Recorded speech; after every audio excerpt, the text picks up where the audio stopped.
Hello friends. कैसे हैं आप लोग? सबको मेरा नमस्कार। सतगुरु कबीर साहब जी के विचार। मैं सिर जो, मैं मारो, मैं चारो, मैं खाऊं। जल थल मैया रमे, रहो मोर निरंजन नाव।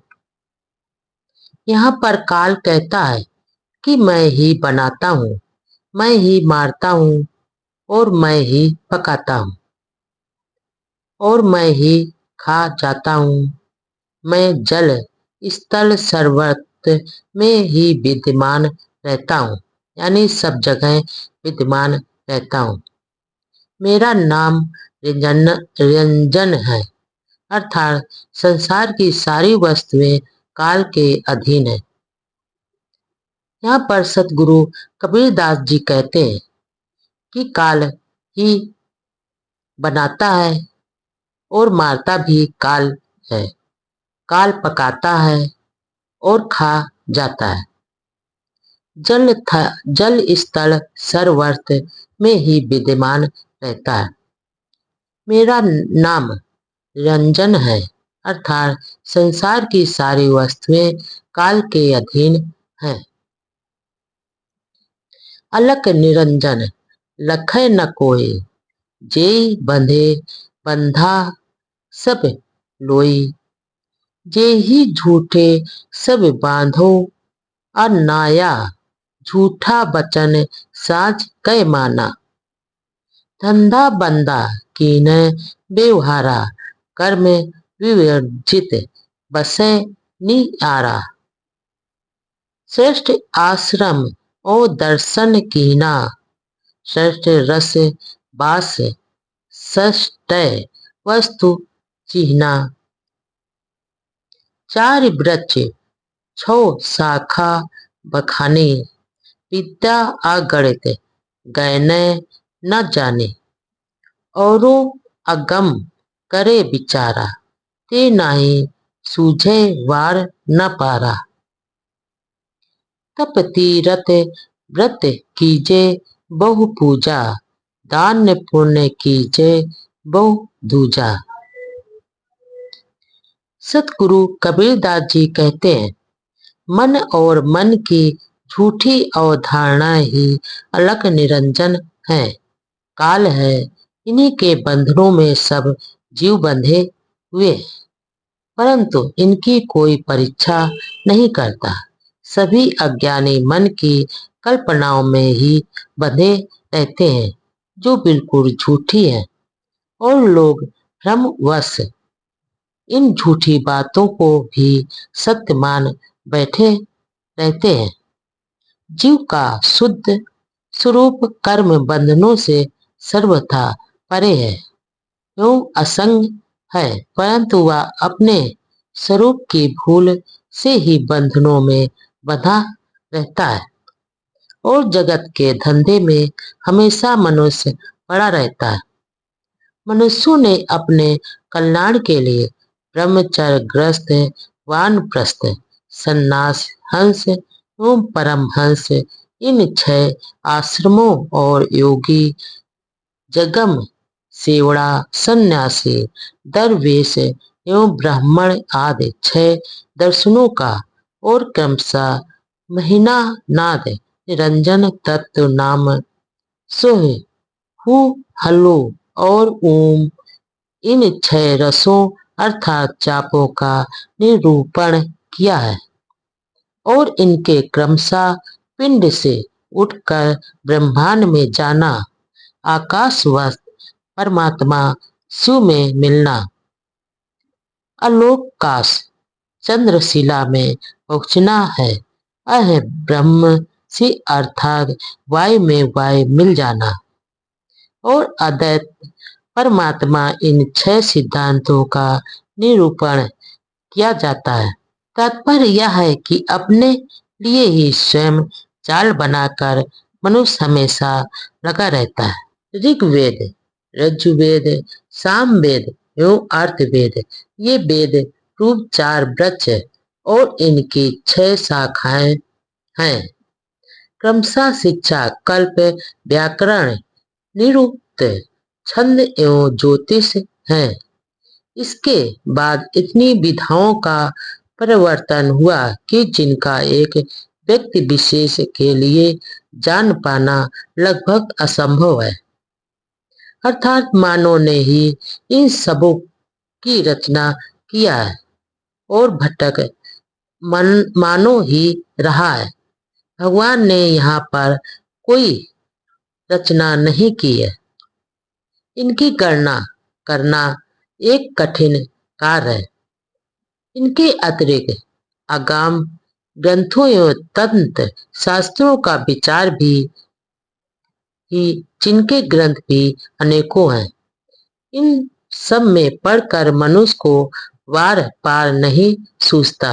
फिर भी लोग कल्याण के लिए जप, तीर्थ, व्रत, अनेक प्रकार की पूजा, दान, पुण्य तथा दूसरे नाना प्रकार के कर्म करते रहते हैं। मंदिर तो है ने का, मत कोई पैठो धाय, जो कोई पैठे धाय के बिन सिर सेती जाए। सदगुरु कबीरदास जी कहते हैं कि हे मानव, सावधान हो जा। यह सब मोह का मंदिर है। इसमें कोई दौड़कर मत घुसो, और जो इसमें दौड़कर घुसेगा वह अनायास ही अपना सिर कटा बैठेगा। अर्थात माया या ज्ञानता के पीछे मत भागो, होश में रहो। हे मनुष्य, होश में आ जाओ। अल्प सुख दुख आध्यु अंता, मन भुलाए मगैर मैं मनता। सुख बिसराय मुक्त कहाँ पावो, परिहरि साच झूठ निज धावो। अनल ज्योति ढाय एक संगा, नयन ने जस जरे पतंगा। करहु विचार जो सब दुख जाई, परिहरि झूठा केर सगाई। लालच लागी जन्म सिराए, जरा मनन निरायल आई। सतगुरु कबीरदास जी कहते हैं कि विषय भोगों में अल्प सुख ही है। मनुष्य यहाँ विषय भोगों में अपना सुख ढूंढता है, वह भी भ्रमपूर्ण, और उसके परिणाम में आदि से अंत तक दुख ही दुख में बना रहता है। अर्थात क्षणिक भर पल भर का ही सुख है, परंतु मनुष्य का मन इस विषय वन में उत्तम हाथी की भांति भटक रहा है। यह सत्य है कि सुख का तिरस्कार करके ही मुक्ति नहीं मिलती, बल्कि सुख के सच्चे और झूठे स्वरूप की पहचान अति आवश्यक है। इंद्रजन सुख मात्र भटकने वाले हैं, जबकि स्वरूप स्थित का सुख चिरंतन होने से मुक्ति का स्वरूप नहीं मिलता है। परंतु मनुष्य अज्ञानतावश स्वरूप स्थित का सच्चा सुख छोड़कर विषय सुखों को ही कल्याणकारी मानकर उन्हीं के पीछे रात दिन भागता रहता है। विषय सुख में कूदने पर मनुष्य उसी प्रकार जलता है जैसे पतंगे आग की लपट में रूपा शक्ति के वशीभूत होकर जलते और मर जाते हैं। अतः इंद्रियां परायण ना बनकर विवेकी बनो और आत्मा अनात्मा का विचार करो और झूठे अनात्मक विचारों को त्याग दो। आत्मस्वरूप के अलावा सब का मोह छोड़ दोगे तो अपने आप सारे दुख दूर हो जाएंगे। हे मानव, सावधान हो जा, क्योंकि विषयों के वशीभूत होने से तुम्हारा जीवन व्यर्थ ही बीता जा रहा है और वृद्धावस्था एवं मृत्यु निकट आ रही है। अतः समय रहते ही होश में आ जाओ। हे मनुष्य, होश में आ जाओ। भ्रम का बांधा ई जग, यही विधि आवे जाए। मनुष्य जन्म पाए के, नर काहे को जय हड़ाए। सदगुरु कबीरदास जी कहते हैं कि संसार के लोग मान्यताओं के भ्रम बंधनों में बंधे रहते हैं और यंत्रवत जन्म मरण के चक्कर में आते जाते रहते हैं। इसलिए हे मनुष्य, तू इतना उत्तम विवेक संपन्न शरीर पाकर भी क्यों अपने आप को खो रहा है।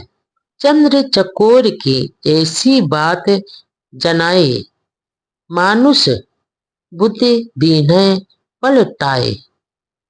चार अवस्था सपनेहु कही, झूठा फोरो जानत रही।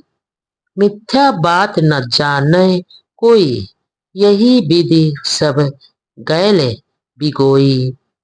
आगे दय दय सबन गमाया, मानुष बुद्धि सपनेहु नहीं पाया। 34 अक्षर से निकले जोई, पाप पुण्य जानेगा सोई। सतगुरु कबीरदास जी कहते हैं कि हे शिष्यों को यह उपदेश देते हैं कि चकोर जैसे चंद्रमा का ध्यान करता है, वैसे ही तू परमात्मा का ध्यान कर। और साधक काल्पनिक परमात्मा के ध्यान में लीन हो जाता है। इस प्रकार मनुष्य की बुद्धि भ्रमित हो गई, अर्थात उलट दी गई है। गुरु लोग यह भी बताते हैं कि जागृत, स्वप्न, सुषुप्ति और तुरैगा के चारों ओर अवस्थाएं स्वप्नवत है, क्योंकि ये सब मनोमय के भीतर है और मना कल्पित परमात्मा जो वास्तव में अलीक है, उसे ही वे सत्य कहते हैं, अर्थात झूठ को सच साबित करते रहते हैं।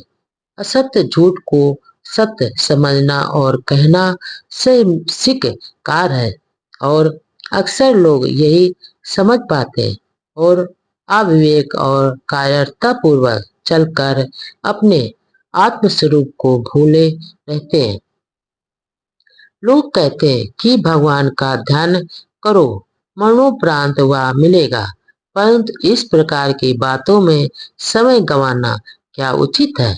और लोग पोथी पुराणों का भी प्रमाण देने से नहीं चूकते हैं कि उसने ऐसा ध्यान किया, व्रत उपवास किया तो उसका ये काम हो गया आदि, जबकि यह सब ढकोसला है और स्वप्नवत है। परमात्मा ना मिलता है ना बिछुड़ता है, वह तो निज चेतन स्वरूप में ही हमेशा बना रहता है। अतः जो 34 अक्षरों अर्थात 7 प्रमाणों के मुंह से निकल जाएगा, वही समझ सकेगा कि पाप क्या है और पुण्य क्या है, सत्य क्या है और असत्य क्या है। अर्थात बुद्धि विवेक से जो काम लेगा वह भ्रमित नहीं होगा। सोई कहता सोई हो उगे, तय निकारी ना बाहिर आओ। हो हजूर ठाड़ कहत हो, तय क्यों धोखे जन्म गमाओ।